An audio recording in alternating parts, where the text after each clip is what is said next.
గూట్ల రాయితీ లేనోడు ఏట్ల రాయితీ ఇస్తున్నాట.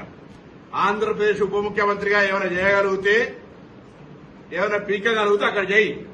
ఇక్కడికి వచ్చి నవనిర్మాణ సమితి పేరు మీద నువ్వు ఇక్కడ ఏదో చేసేటువంటి కార్యక్రమంలో ఇక్కడ ఎవడు సహించడానికి సిద్ధంగా లేడు. తెలంగాణ ఏర్పడితే 11 రోజులు అన్నం తినటువంటి వెధవాచి ఇక్కడ మా తెలంగాణ పట్ల ఏదో ముసలి కన్నీరు గారితో ఒప్పుకోం. వాస్తవంగా పవన్ కళ్యాణ్ నటుడు.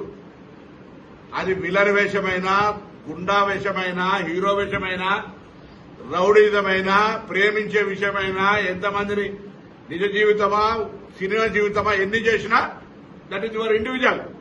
ఈ రోజు కూడా తెలంగాణలో రెచ్చగొట్టేటువంటి విద్వేషపూరితమైన వ్యాఖ్యలు మాట్లాడడం ద్వారా తెలంగాణ వాతావరణాన్ని కలుషితం చేయాలి అనేటువంటి రేటు ఫిక్స్ చేసుకుని భారతీయ జనతా పార్టీ తోటి తెలంగాణలో ఈ నటన స్టార్ట్ చేసిండు.